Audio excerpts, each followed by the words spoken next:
Hello, everyone. I'm Rodimus2099. My voice may sound a little sickish, and that is because my voice is just sounding that way today. Actually, I do have a cold.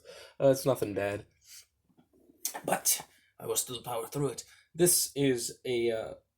Before I get started with this video, and you already know what it is, it's by the thumbnail. Title. I don't do thumbnails, bitch. Um, but I am one to say I am not a I don't know, pro at stop motion.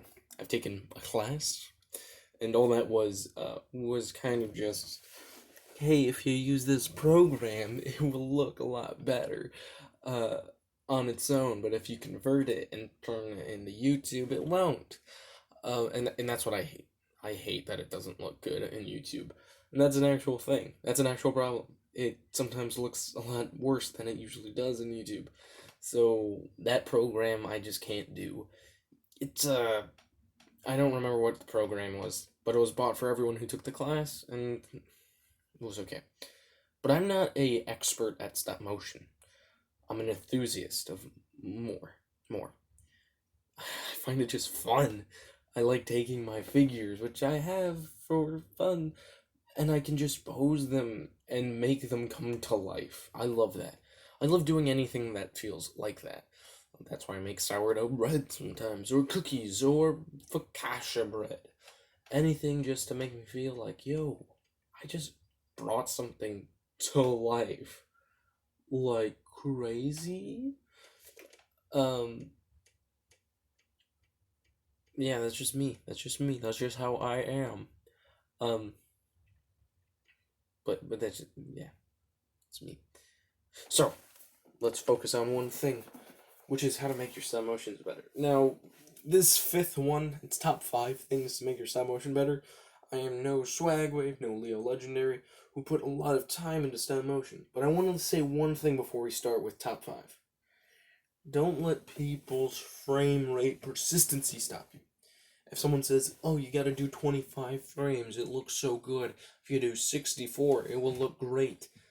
That's just because it will look good. It will look okay, but doesn't mean it's gonna be great. No. Stop motions don't depend on if you do a certain frame rate, they'll look great. No, it's all about getting that motion. So I stick around. I don't want to say because then you'll probably follow that. I don't want you to follow frame rates. Test out. My first ever stop motion was like a 5 frame rate one, which is kind of low, and then I moved increasingly up until I kind of found my sweet spot for exuberating ones. This newest stop motion is probably my most favorite because it is a lot faster frames than usual. I usually do lower frames for most stop motions, like the normal Marvel ones, because of one reason. I want to get them out fast. They aren't super big. This next one, I'm already at 1,100 frames. It's like 4 minutes. I love when people are like, it's so many frames. How long is it? And I'm like 4 minutes, and they're like, that's not worth it. And I'm like, no, it is.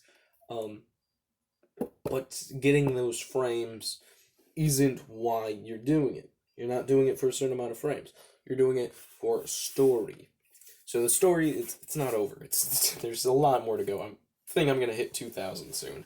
Um, it will be the climactic ending, and it will be big. It will be big, and I'm kind of crying making it. I'm like, this is the end. But let's talk about number 5. Again, don't let frame rates control you. I love when people give me comments. I do get annoyed when people give comments like, "Hey man, I think that you could benefit from doing less, um, doing more frame rates. You're kind of sticking pretty low. I mean, come on, you could go a little higher." I'm like, yes, I understand. And I could tell you, buy the tools on Style Motion Studio that will make them better because you're putting more time into it. I did buy a couple of them to test out for a visual. I'm fine with it. It's not great, I don't think.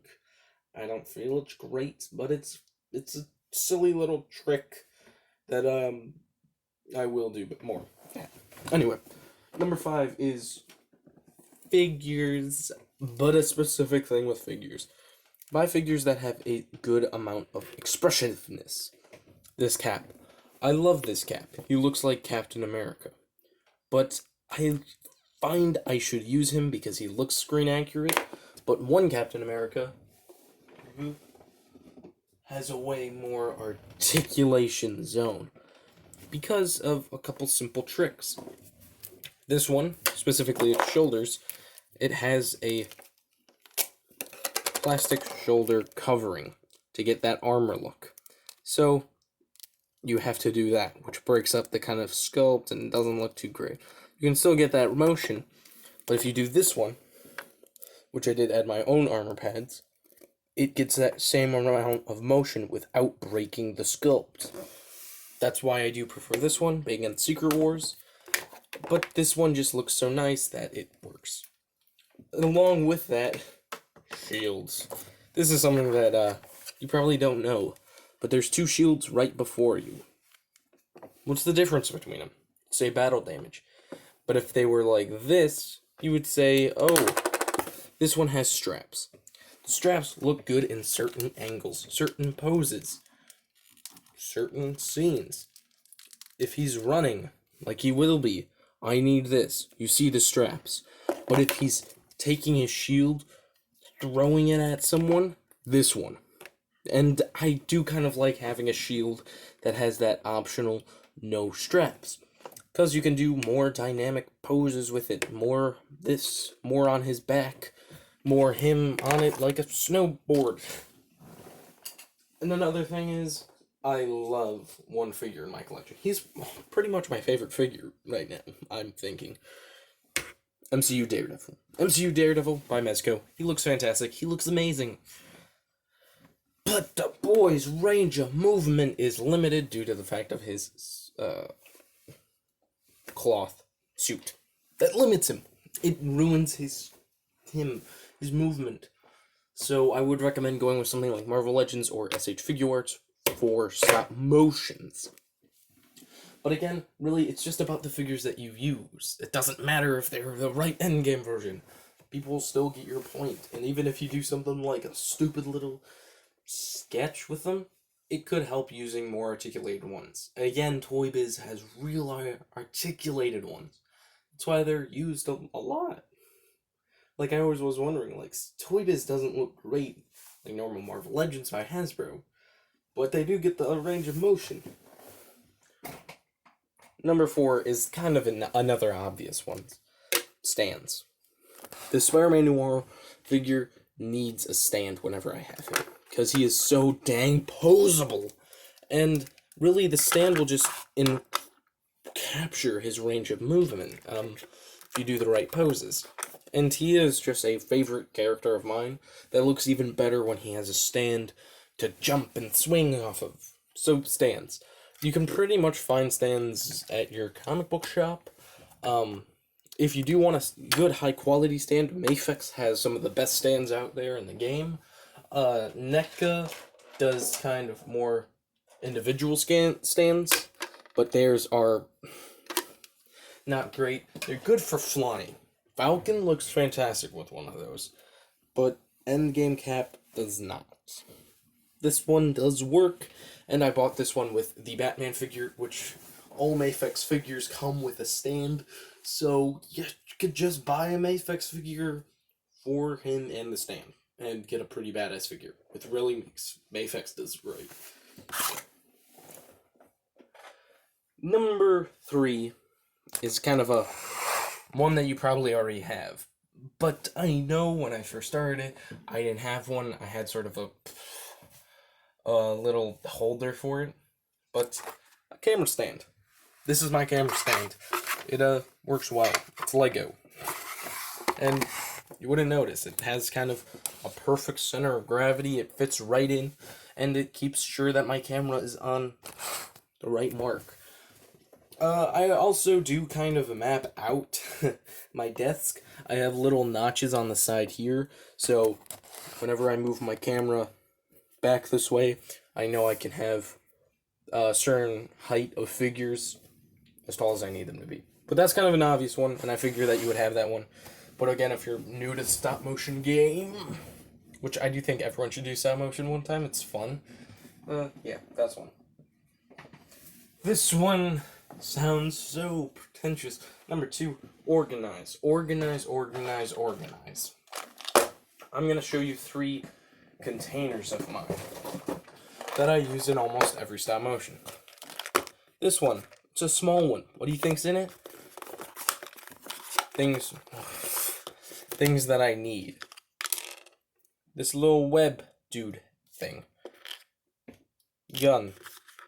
Pizza. Black Widow's thing is not supposed to be in there, but it is in there. This is usually used for your small stuff. Very small stuff. Stuff that you don't want a big bin of because it won't look right.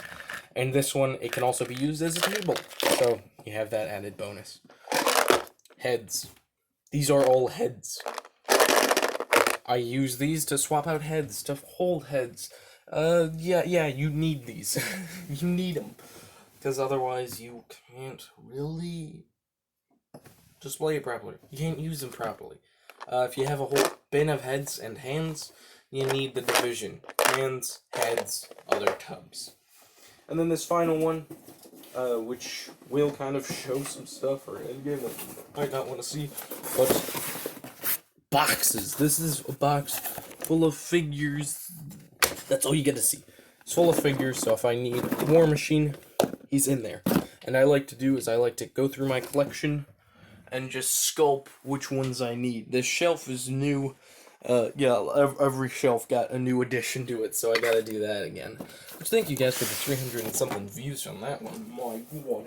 And thank you to all new subscribers for, of course, joining. So yeah, that is number 2. Number 1 is... Well, it was originally gonna be specifically clothing. You need clothing, stuff like that. This trench coat also works, kind of, if your figure has arms that are kind of jacketed arms. But I like to go with this one, because you can have kind of background characters actually be forward characters. I know in a couple of my scenes, Tony Stark, you might not realize, is actually in the background a lot of times. And, well, it wasn't originally going to be that specifically, but paper.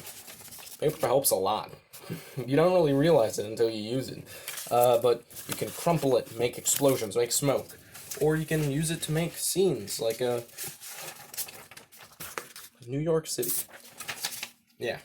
So, those are 10 things that not 10, 5 things I would recommend for you to do to make your stop motions better. I really hope everyone gets into stop motions, and if you have started a stop motion channel, I would be fine if you left me a comment below. Again, I am a person who makes stop motions for fun. I don't profit off these. I would love to profit off these, so why don't you guys share, like, comment, subscribe, do all that. Love y'all. If you are new subscribers, please leave some comments. YouTube's been doing this weird thing where I get comments, but I don't see them until like the 5th or something time. So, Toasted Boy, I see your comments. But I don't see some of yours. So, if you guys are like, why won't he respond to my question? I don't see it. Sorry. But I will in the future. Don't worry. And, expect a stop motion Wednesday. It will be a Vision stop motion. Vision Origin. So, yeah. Anyway, see you in the next video. Peace out, y'all. Tomorrow is actually going to be my top 10 favorite figures, so check that out. Anyway, goodbye.